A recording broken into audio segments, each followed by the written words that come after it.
બહુ સારી વાત કરતા હતા કે આ કોર્પોરેટરોનું કામ શું કે આ ગટરનું કામ કરશે, સાફ સફાઈનું કરશે કે શાળાનું પણ કામ કરશે, દવાખાનાનું પણ કરશે. એટલે ઈ કોર્પોરેટર બને તો એની ભૂમિકા શું છે, કામ શું છે જનતા માટે, એનો મુદ્દો સમજાવવાની કોશિશ કરતા હતા. અને મને એ વાત રસપ્રદ લાગી. દોસ્તો, કોર્પોરેટરોની સૌથી મોટી ભૂમિકા મારી દ્રષ્ટિએ એક સિવિલ એન્જિનિયરની જે ભૂમિકા હોય એ ભૂમિકા કોર્પોરેટરની ગણાય. કેમ કે ગુજરાતના બધા શહેરો મોટા થતા જાય છે. રાજકોટ આજથી 20 વર્ષ પહેલા આટલું હશે, અત્યારે આટલું છે, બીજા 20 વર્ષ પછી મોટું થશે. તો શહેર જેમ મોટું થાય છે તો એ શહેરને આયોજનબદ્ધ રીતે મોટું કરવું, પ્લાનિંગ સાથે શહેર વધે, રોડ રસ્તાનું પ્લાનિંગ થાય, ગટરનું પ્લાનિંગ થાય, ચોમાસામાં વરસાદ આવશે તો એ પાણીનું વેણ ક્યાંથી ક્યાં જશે એનું પણ પ્લાનિંગ થાય, આવનારા દિવસોમાં જનસંખ્યા કેટલી વધશે તો એનું પ્લાનિંગ થાય, એવી રીતે ફાયર સ્ટેશનનું પ્લાનિંગ થાય, એવી રીતે ઝાડવા વાવવાનું પ્લાનિંગ થાય, એવી રીતે શાળાનું પ્લાનિંગ થાય, એવી રીતે દવાખાનાનું પ્લાનિંગ થાય. રાજકોટ શહેરમાં આવનારા 20 વર્ષમાં જનસંખ્યા કેટલી વધવાની છે એ પ્રમાણેની બધી જ વ્યવસ્થાઓનું આયોજન મ્યુનિસિપલ કોર્પોરેશનની ઓફિસમાં બેસીને બધાય કોર્પોરેટરોએ કરવાનું હોય. એ મને એમ લાગે છે કે સૌથી મેન કામ કોર્પોરેટરોનું ઈ છે કે આયોજન વાળું શહેર આપણને આપે. પણ આ બધાય કોર્પોરેટર શું કરે છે કે ભાગ પાડી લે છે વિસ્તારના અને કામના. આખા ગુજરાતમાં ધંધો હાલે છે. ગટરનું કામ ફલાણા ભાઈ રાખશે, બ્લોકનું કામ આ ભાઈ રાખશે, પિંજરા મૂકવાનું ઝાડવાના આને કામ સોંપ્યું, પાણીનું કામ આને સોંપ્યું, રોડનું કામ આને. આ બધા જ લોકો કોન્ટ્રાક્ટર બની જાય છે અને પૈસા કમાવામાં 5 વર્ષ સુધીનો સમય બગાડે છે. અને પરિણામે આપણું શહેર જ્યારે બને, મોટું બને, આગળ વધતું જાય ત્યારે ઘાટ ઘૂંટ વગરનું શહેર બની જાય. એકેય રોડ સીધો ન હોય, એકેય રોડ આમ કાટખૂણે ન પડતો હોય, ક્યાંય પગ મૂકવાની જગ્યા ન હોય એવા હાકડા હાકડા બિલ્ડિંગો ઊભા થઈ જાય, ક્યાંય ઝાડવા ન હોય, ચોમાસામાં પાણી ભરાઈ રહે, આખે બારે માસ કચરે કચરો રહી જાય. એટલે મારી તમને એ વિનંતી છે કે આ કોર્પોરેટરોની ભૂમિકા સિવિલ એન્જિનિયર જેવી, એક પ્લાનર જેવી ભૂમિકા છે કે આપણને એક સારું વ્યવસ્થિત શહેર બનાવીને આપે. ગટર ઉભરાણી છે તો કઈ કોર્પોરેટર ગટરમાં ઉતરવાનો નથી, પણ તમે એવી ગટર એવી બનાવો કે કોઈ દિવસ એમાં કઈ તકલીફ જ ન પડે. તકલીફ પડી હોય તો 10, 15, 20 મિનિટની અંદર તકલીફનું નિરાકરણ થઈ જાય એવા પ્લાનિંગથી ગટર બનાવો. પણ અત્યારે 30 વર્ષથી ભાજપના માણસો બધી જ કોર્પોરેશનોમાં ચૂંટાય છે. સુરતમાં, રાજકોટમાં, ભાવનગરમાં, વડોદરામાં, બધે જ. અને બધી જ કોર્પોરેશનમાં 30 વર્ષથી સળંગ ભાજપની સરકાર હોવા છતાંય દર ચોમાસે પાણી ભરાઈ જાય છે. દરેક શહેરોની અંદર પાર્કિંગની સમસ્યા આવે છે. બધે જ જાહેર રોડ ઉપર તો સમસ્યા છે જ. કોમ્પ્લેક્સ જ્યાં તમે પોતાના પૈસાથી મકાન વેચાતું લીધું છે ન્યાય પાર્કિંગની તકલીફો પડી રહી છે. ચારો તરફ કચરા કચરો, કચરે કચરો, ચારેય તરફ દરેક પ્રકારના કચરે કચરા હોય છે. અને તમામ અવ્યવસ્થા હોવા છતાંય 30 વર્ષથી ભાજપ ભાજપ ભાજપ ચૂંટાયા જ કરે છે. કોઈ પૂછતું નથી કે આવે છે શું કામ, અને શું કામ લાવે છે. કોક તો પૂછો કે એવી તો શું ક્રાંતિ કરે છે કે આના હાથ ચૂંટાય છે. અને સૌથી મજાની વાત તો જુઓ, આ ચૂંટણી મહાનગરપાલિકાના વોર્ડની ચૂંટણી છે. આમાં કઈ ભારત દેશની સરકાર ન બદલાઈ જાય, આમાં કઈ ગુજરાતની સરકાર ન બદલાઈ જાય. આમાં મેયર બદલાય ને, સ્ટેન્ડિંગ ચેરમેન ને, શિક્ષણ સમિતિ ચેરમેન ને, એ બધા બદલાય. ગમે એવી ચૂંટણી હોય, મોદી મોદી મોદી કરતા કરતા ચૂંટણી નીકળી જાય છે ઉભા રોડે. છોકરો નાનો હોય ને અને એના બાપાનું નામ લઈને ઓળખાણ આપે તો સારો લાગે. ગઢો થાય પછી એમ કે આ મારા બાપાનું નામ એવું ઓળખાવ કેવો લાગે. છોકરો 10-12 વર્ષનો હોય એમ કે હું ગોપાલભાઈ નો બાબલો છું, પણ 45 વર્ષનો થાય પછી એમ કે હું ગોપાલભાઈ નો છું. ભાઈ તારી ઉપલબ્ધિ હું? તમે ક્યારેક તો કહો કે તમે કોણ છો? બાપના નામ વટાવીને તરી તરી વર્ષથી મત માગી જાય. છોકરાને પૂછો તો ખરા તારું કઈ છે, તારામાં કઈ છે લેવાનું? ન હોય તો રહેવા દે ભાઈ. 30 વર્ષ થયા વોર્ડની ચૂંટણી, જેમાં નળ, ગટર, રોડ, રસ્તા, સાફ સફાઈના મુદ્દાઓ, એમાં મોદી મોદી છોટ્યા છે. ક્યારેક તમે તો પૂછો મારા બાપ કે તું કઈ ચૂંટણીમાં ઉભો છો ને શું મુદ્દા છે એ ખબર છે? ખાલી આમ જ હાલે જાય છે. આ પરિસ્થિતિને બદલવા માટે અમે તો તમારો આત્મા જગાડવા આવ્યા છે.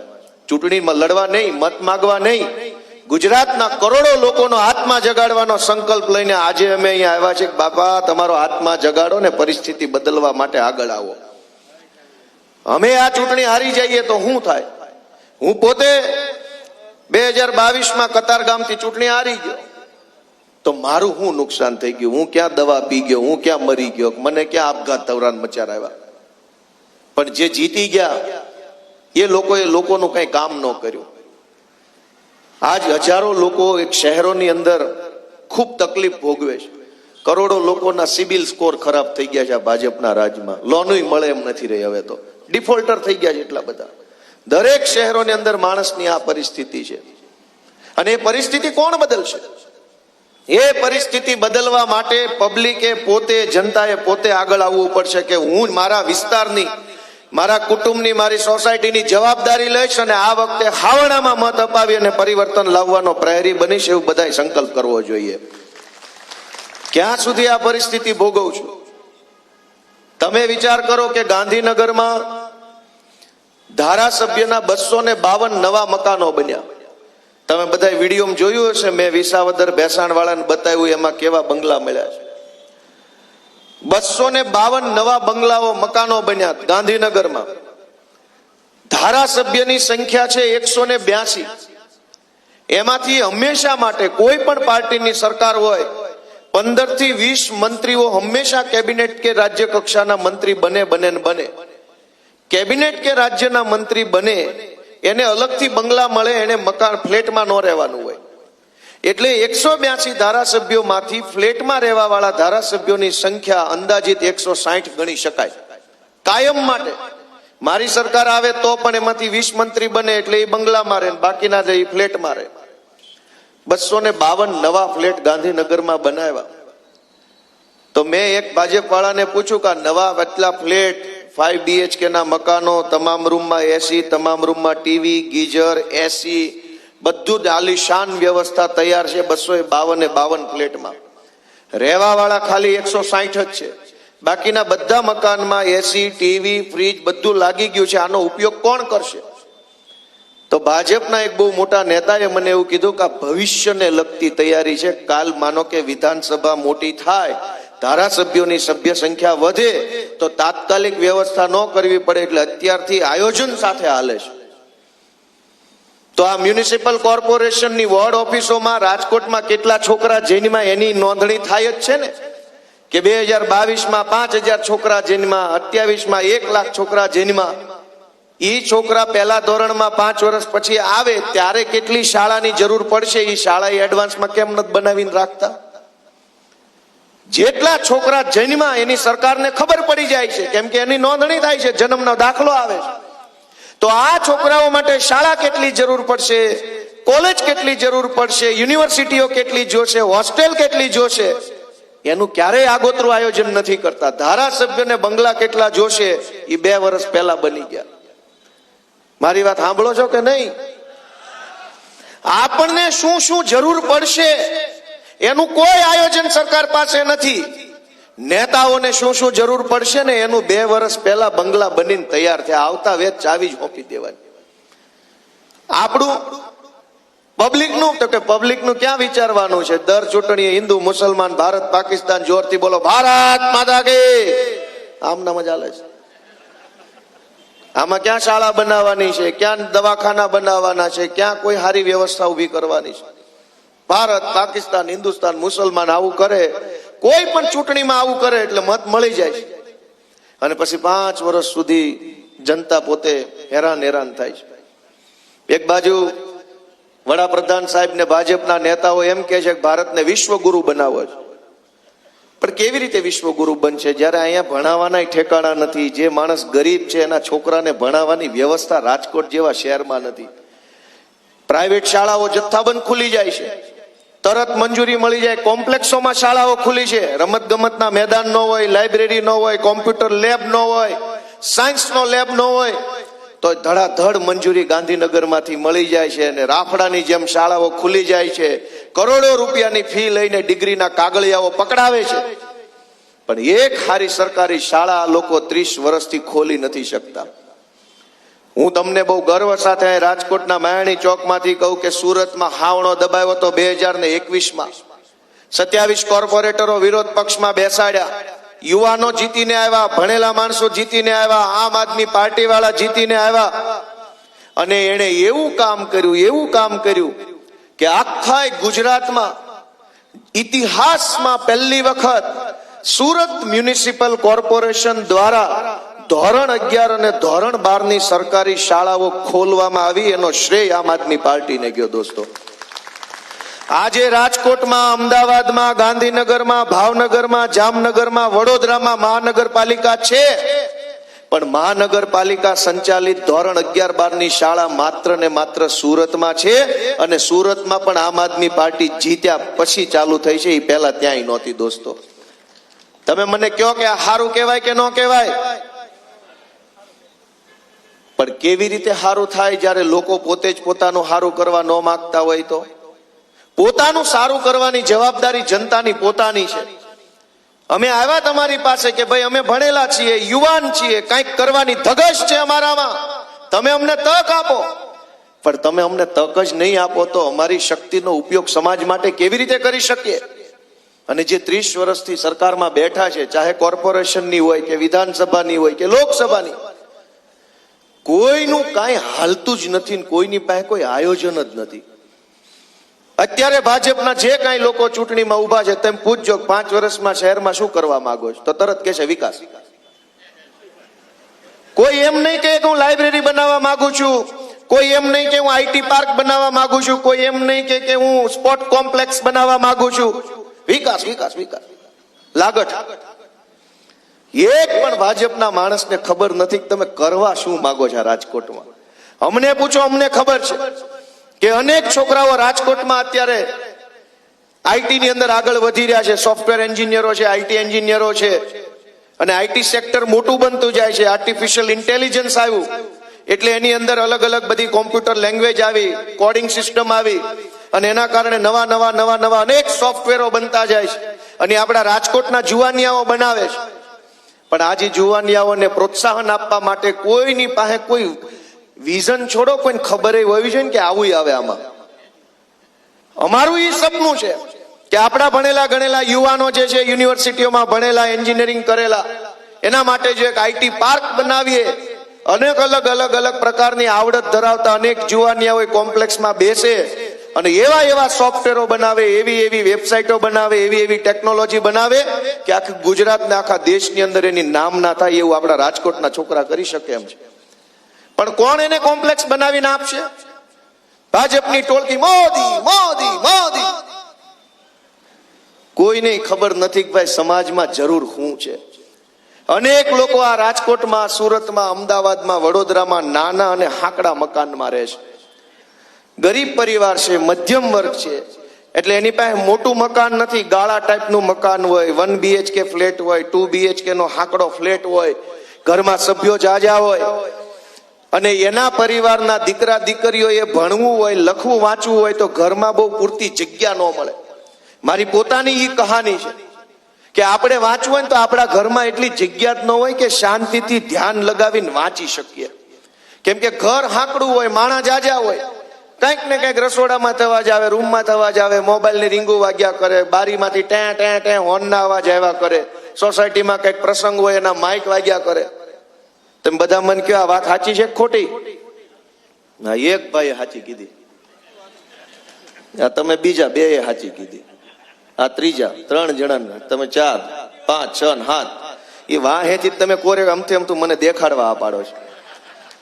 7 જણાને એવું લાગ્યું કે ભાઈ આ તકલીફ છે. જે બાળકોએ શાંતિથી એક ચિત્તે આરામથી બેસીને વાંચવું હોય, લખવું હોય, દેશ દુનિયાનું જ્ઞાન મેળવવું હોય, એના માટે લાઇબ્રેરી ક્યાં, સરકાર ખાલી 10-20 કરોડ રૂપિયાનો ખર્ચો કરે ને તો આલિશાન સેન્ટ્રલ એસી વાળી, જેમાં ઈ બુક હોય, કોમ્પ્યુટર્સ હોય, દુનિયાભરના પુસ્તકો કોમ્પ્યુટરની ક્લિક ઉપર ઉપલબ્ધ હોય એવી આલિશાન લાઇબ્રેરી બની શકે.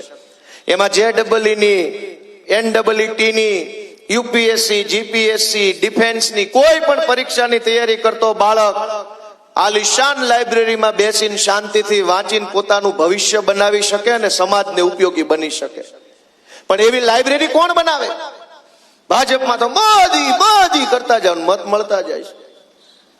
કોઈને ખબર નથી કે સમાજમાં શું બનાવવાની જરૂર છે. કોઈને કઈ છે જ નહીં. અને બધા ભાજપના નેતાઓને એક જ વસ્તુનું વિઝન છે, એક જ વસ્તુનું આયોજન છે કે મને ટિકિટ કેમ મળે. એનાથી આગળ કોઈને કઈ વિચાર જ આવતા નથી. Ticket to ticket, ticket to ticket, ચૂંટણી ટુ ચૂંટણીનું લક્ષ્ય છે એમની પાસે. પણ 4 ચૂંટણી પછી એટલે કે 20 વર્ષ પછી આ રાજકોટના જુવાનિયાઓ માટે રાજકોટમાં કેવી વ્યવસ્થા હશે એ એકેય ભાજપના નેતાને ખબર નથી. આવતી ચૂંટણીમાં મને ટિકિટ મળે કે ન મળે એના માટે મારે કોની પાછળ ફરવું પડે, કોની પોસ્ટો મૂકવી પડે, કોના વખાણ કરવા પડે, કયા નેતાની ગેંગમાં રહેવું પડે એ બધાને ખબર છે. મને ટિકિટ ન મળે તો બીજાની કપાવવા માટે મારે કોની ગેંગમાં રહેવું પડે, કેટલા પૈસા ખર્ચવા પડે, કેવો અપપ્રચાર કરવો પડે એ બધા ભાજપવાળાને ખબર છે. અને મને ટિકિટ મળી જાય તો જીતવા માટે કેવા પ્રકારના હથકંડા અજમાવવા, કોને ધમકાવવો, કોને ડરાવવો, કોને પૈસા આપવા, કોની પાછળ પોલીસ મોકલવી એ બધાને આવડે છે.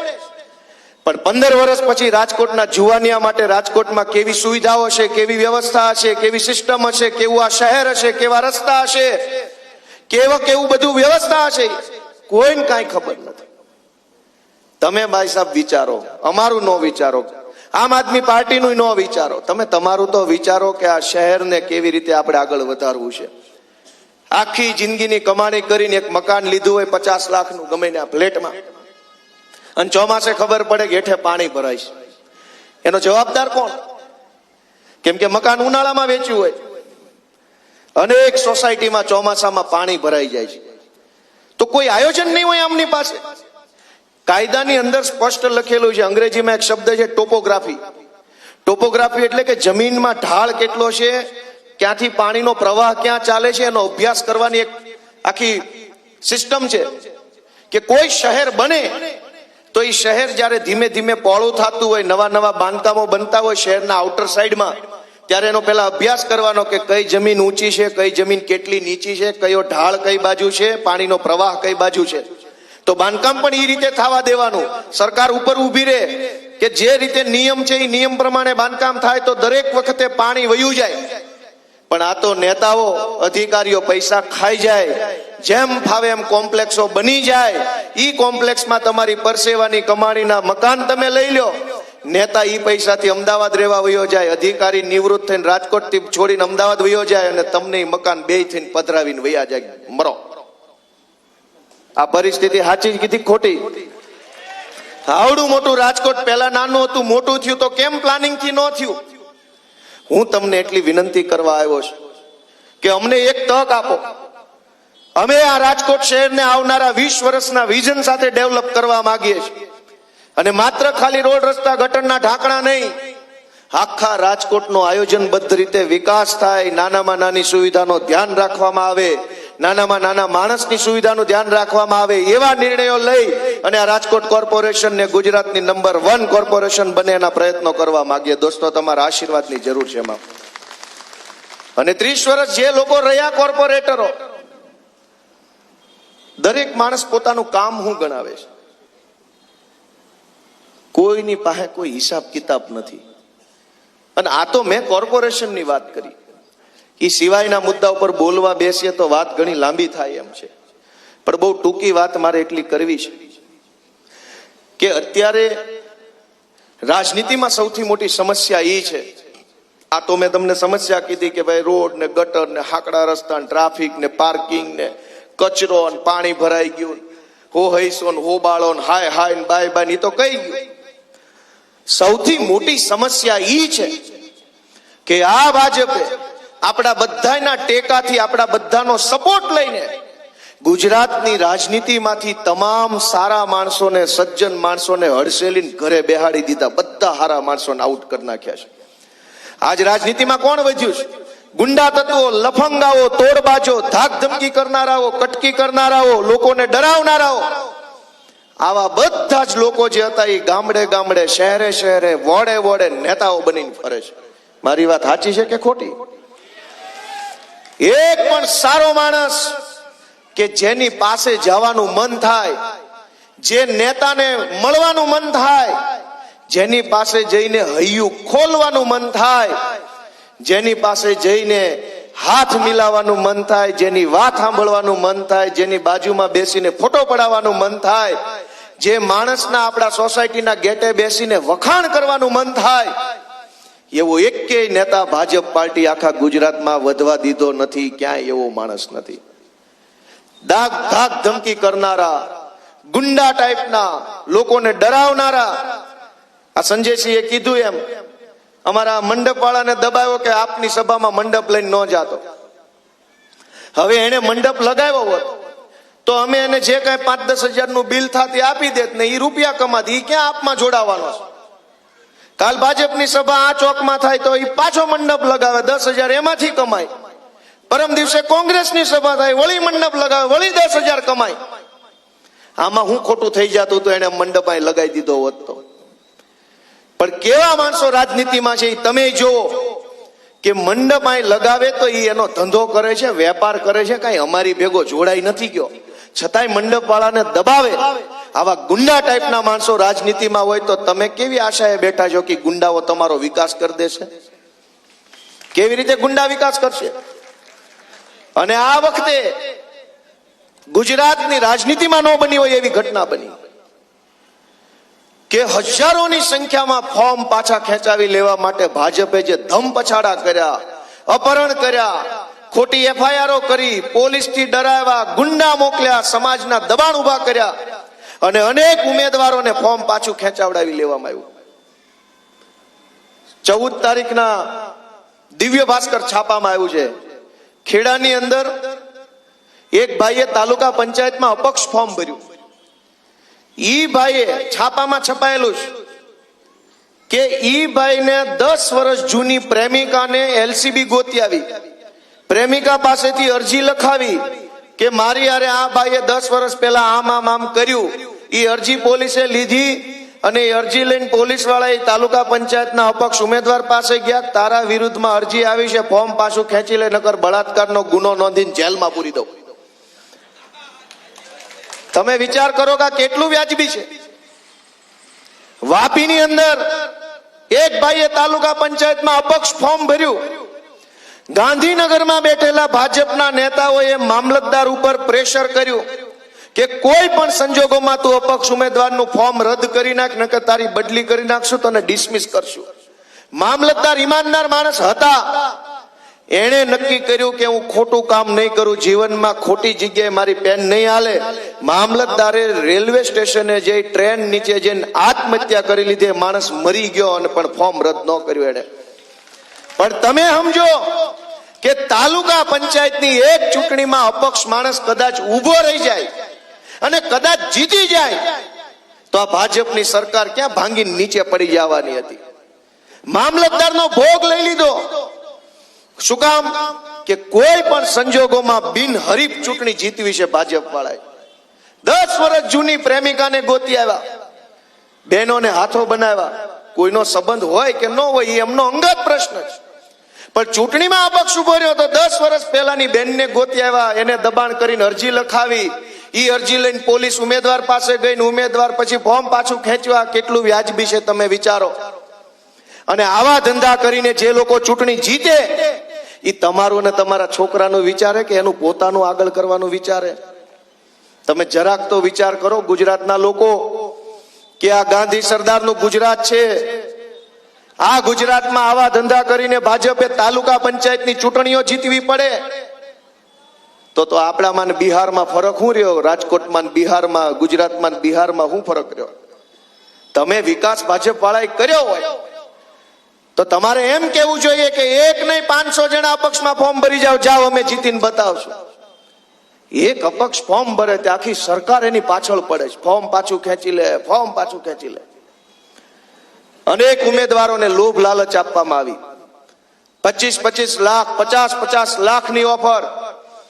જુનાગઢ જિલ્લાના કેશોદ તાલુકાના અજાબ ગામમાં હું ચૂંટણી પ્રચાર કરવા ગયો હતો.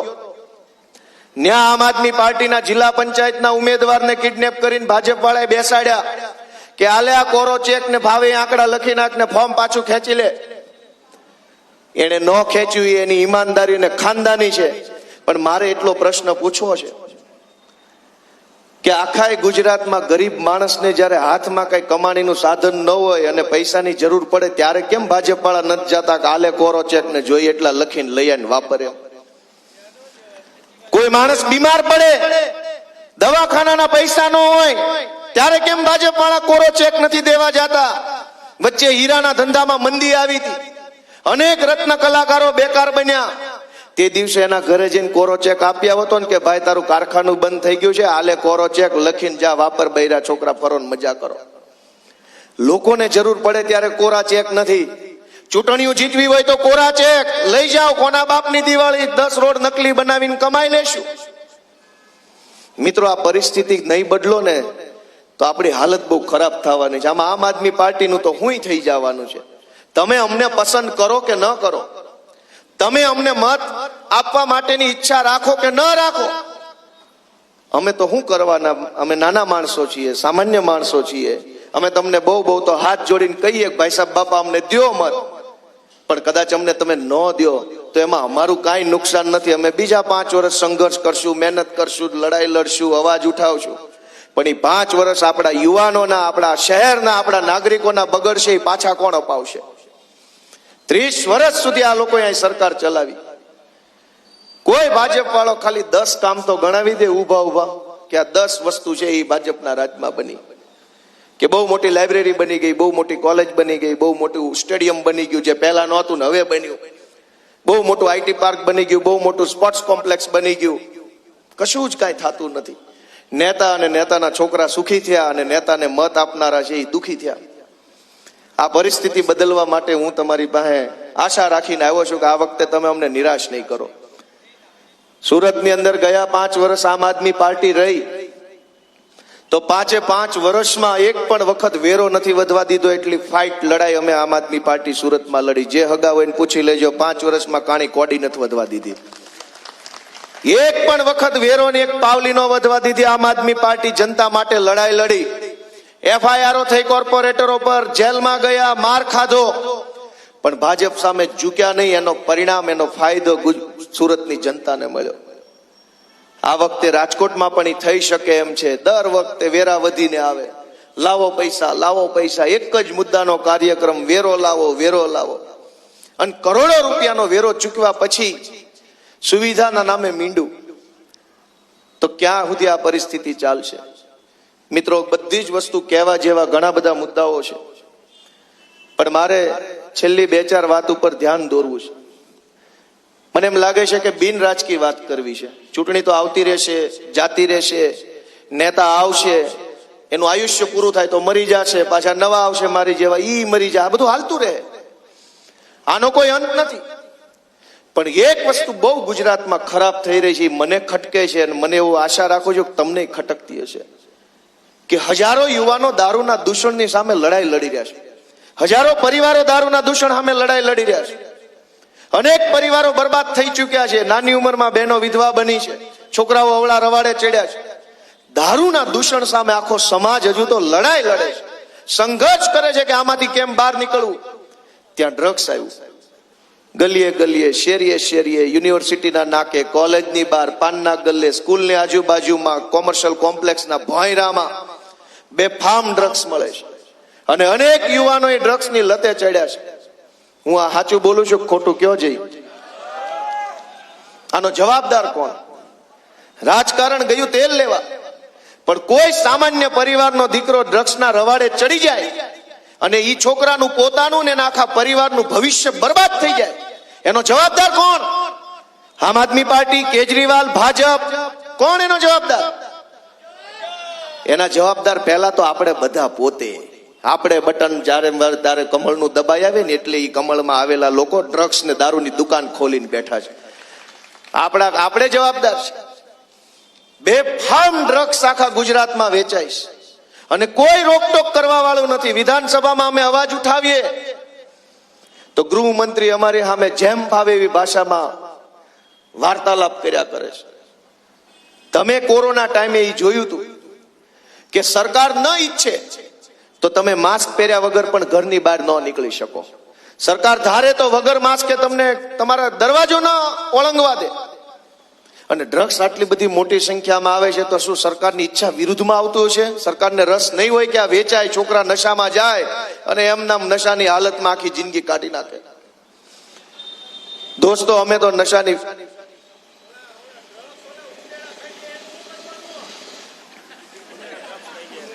દોસ્તો મિત્રો, મારી તો એટલી વિનંતી છે કે સમય આવ્યો છે બદલાવ લાવવાનો. બદલાવ લાવવા માટેનો સારો વિકલ્પ પણ આવ્યો છે. આમ આદમી પાર્ટી નામનો વિકલ્પ પણ આવ્યો છે. એની અંદર ઈશુદાનભાઈ જેવા, ચૈતરભાઈ વસાવા જેવા, ગોપાલભાઈ ઇટાલિયા જેવા નેતા પણ આવ્યા છે. હવે આ ટાણું જો આપણે ચૂકી જઈએ તો પછી તો ભગવાન કઈ હવે આપણી માટે આવવાનો નથી. આ ટાણું આવ્યું છે, જો એનો લાભ લઈ શકાય તો લાભ લઈ લેવી મારી તો બધાને બે હાથ જોડીને વિનંતી છે દોસ્તો, કે ક્યાં સુધી આ બધું કરશો.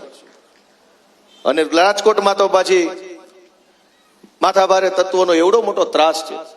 એક બાજુ હર્ષ સંઘવી બોલ બચ્ચન કરે છે કે કડક હાથે કામ લેશું, કોઈને છોડવામાં નહીં આવે, ચમરબંધી હશે તો આમ કરી નાખશું. ને અહીંયા કાળા સ્કોર્પિયો વાળાનો જે ત્રાસ છે આખા રાજકોટમાં, કોઈને કોઈ પકડતું નથી. જમીન પચાવી પાડવી, વ્યાજે રૂપિયા આપીને પછી પઠાણી ઉઘરાણી કરવી, જમીન લખાઈ લેવી, મકાન લખાઈ લેવા, હપ્તા લઈ જવા, તોડબાજી કરવી, આખું પોલીસ તંત્ર છે એ તમાશો જોઈ રહ્યું છે. તમે વાંકમાં આવો, બે શબ્દો કહી દો ને આવી આવો. આવો આવો, ના ના તમે હારી આવો આવો, મારી ઈચ્છા છે, આવો, મારી લાગણી છે, ભાઈ આવો. અરે હું ખરેખર રિક્વેસ્ટ કરું છું, આવો આવો આવો આવો આવો આવો આવો આવો આવો આવો. અરે મારી લાગણી છે, લાગણી છે, આવો આવો આવો. અમારે તો તે દી ઓલી સભામાં હામા થવા આવ્યા હતા એને માઇક આપ્યું. તમે તો ભેગા રહેવા વાળા છો. તે દી તો હામા થવા આવ્યા હતા અને તે દી મેં તો તે દી માઇક આપ્યું હતું. ક્યાં નહોતું આપ્યું? એ કઈ જગ્યાએ સભા હતી? હામા કાંઠે. તે દી કીધું લે ભાઈ જે કેવાય માઇકમાં કે અમે કઈ ભાજપ જેવા ગુંડા નથી. ભાજપની સભામાં વચ્ચે બોલો ને તો 10 જણા બોછી પકડીને કયા ખૂણામાં લઈ જાય ખબર ન પડે, કોઈને લઈને વયા જ જાય સીધા. અને ભાજપ વાળાનું જોયું, એક વસ્તુ જોજો કે આ વખતે વિસાવદર, ભેસાણ અને જુનાગઢની જનતાએ મને આશીર્વાદ આપ્યા પછી આખા ગુજરાતમાં એવડી મોટી જાગૃતિ આવી કે આ ભાજપ વાળા અત્યારે જે શહેરોમાં ચૂંટણી પ્રચાર કરવા જાય છે ને જનતા સ્વયંભૂ એનો વિરોધ કરે છે ને પ્રશ્નો પૂછે છે, એટલી જનતા જાગૃત થઈ. પણ તમે એમાં એક વાત જોજો કે ગુજરાતના કોઈ પણ ગામમાં, કોઈ પણ શહેરમાં પબ્લિક પોતે જ ભાજપનો વિરોધ કરે, 4 પ્રશ્ન પૂછે એટલે તરત બીજા બધા ભાજપ વાળા ભારત માતા કી કરીને ભાગી જાય છે. આ વાત સાચી કે ખોટી? ભારત માતાનું નામ એ પોતાની કાળી કરતૂતો ઢાંકવામાં લે છે. શરમનો વિષય તો જોવો. ભારત માતાનું નામ ત્યારે લેવાય જ્યારે આપણે કઈ ગર્વ થાય એવું કામ કરીને આવ્યા હોય ને, મેડલ લઈને આવ્યા હોય તો કહેવાય ભારત માતા કી જય. ચોરી કરીને આવ્યા હોય ને કોક તમને પૂછે કેટલાનું બૂચ માર્યું અને કે ભારત માતા કી જય. આ વ્યાજબી વાત છે? જય શ્રી રામનો નારો પણ એમાં વાપરે છે. પબ્લિક પૂછે, ઓલી બેન એક પૂછતી હતી કે અહીંયા બેફામ દારૂ વેચાય છે, અમારા છોકરા બગડે છે, એવું એક બેન પૂછતી હતી, મહિલા. ત્યાં તો બધા જય શ્રી રામ કરવા માંડ્યા. રામનું નામ તો એવી રીતે લેવાનું હોય કે સાંભળનારને મનમાં ટાઢો શેરડો પડે ને બોલનારના મનમાં રાહત થાય, મનની શાંતિ મળે. ન્યા રામનું નામ લેવાનું હોય. તમારા પાપ ઢાંકવા રામનું નામ, ભારત માતાનું નામ વટાવવાનું અને પાપ કરતા જવાના. આ કોઈ વ્યાજબી વાત છે? તમે બધા મને કયો જરા. અને બધું જ તમારી નજર સામે થઈ રહ્યું છે. આમાં મેં ક્યાંય કોઈ એવી કઈ જાદુઈ વાત નથી કરી જે તમને નહોતી ખબર ને મેં કીધી. તમને બધું જ ખબર છે. તો વાર શેની છે ને વાટ શેની જોવો છો? હાવણો દબાવો એટલી જ વિનંતી કરવાની છે જો બધી જ ખબર હોય તો. આ અમારા બધા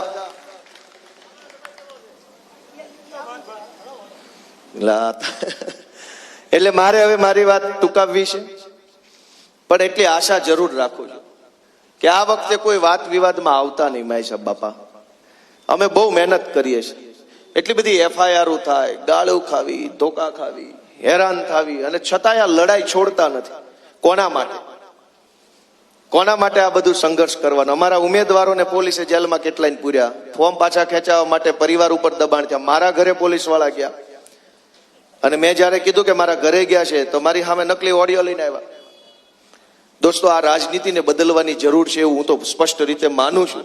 અને તમને એમ લાગે કે ના, ખરેખર રાજનીતિ બદલવી છે, તો એક વખત તમે રાજકોટની અંદર મન મક્કમ કરી અને ઝાડુનું બટન 4 વખત દબાવી દો, અને ક્રાંતિ કરવાની જવાબદારી અમારી છે. દોસ્તો, અમારા બધા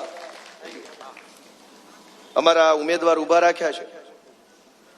વોર્ડ નંબર 8માં ચેમ્બર ઓફ કોમર્સના અમારા ભૂતપૂર્વ અધ્યક્ષ, ખૂબ અનુભવી પીઢ આગેવાન, ખોડલધામ સંસ્થા સાથે સંકળાયેલા છે એવા ભાઈ શ્રી શિવલાલભાઈ બારસિયા ઉભા છે.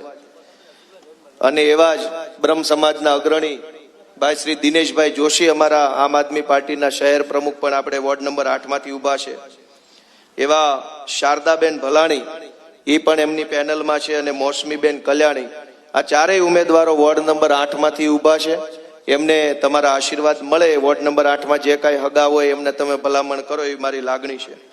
વોર્ડ નંબર 11માં પિયુષભાઈ ભંડેરી, અમારા યુવા આગેવાન, કરણભાઈ ગોહેલ, મંજુલાબેન શિંગાળા અને રૂપલબેન વાછાણી, આ વોર્ડ નંબર 11ના ઉમેદવારો છે. એમને પણ આશીર્વાદ તમારા મળે. વોર્ડ નંબર 13માં સંજયસિંહ વાઘેલા, નીરવભાઈ પરસાણા, દિવ્યાબેન દવે અને હંસાબેન કારેથા, આ 4 ઉમેદવારો વોર્ડ નંબર 13માં ઉભા છે. અને વોર્ડ નંબર 12માં મિલનભાઈ સોજિત્રા, મહેશભાઈ રાઠોડ, દક્ષાબેન ગોગિરિયા અને આરતીબેન પાંભર, આટલા ઉમેદવારો વોર્ડ નંબર 12માંથી ઉભા છે. આ બધાય ઉમેદવારો તમે જોશો કે આ બધા સામાન્ય પરિવારમાંથી આવતા લોકો છે.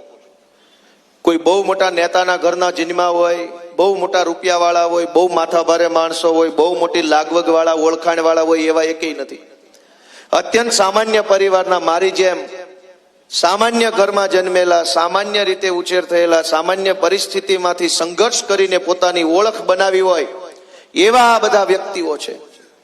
અને એટલે મારી વિનંતી છે કે જે આપણી જેવો હોય, આપણા માંથી આવતો હોય, એને જ આપણું દાજે અને એ જ આપણું કામ કરે. જે આપણા જેવો ન હોય એ કોઈ દી આપણું સાંભળે નહીં. દોસ્તો, ભાજપના નેતાઓ કેવા છે? આખા ગુજરાતમાં કરોડપતિ માણસો હોય એ ભાજપના, બહુ મોટા માથાભારે હોય એ ભાજપમાં, રાજકીય પરિવારોમાંથી આવતા હોય એ ભાજપમાં. એ આપણા જેવા નથી, આપણામાંથી આવતા નથી, માટે આપણું ક્યારેય સાંભળવાના નથી.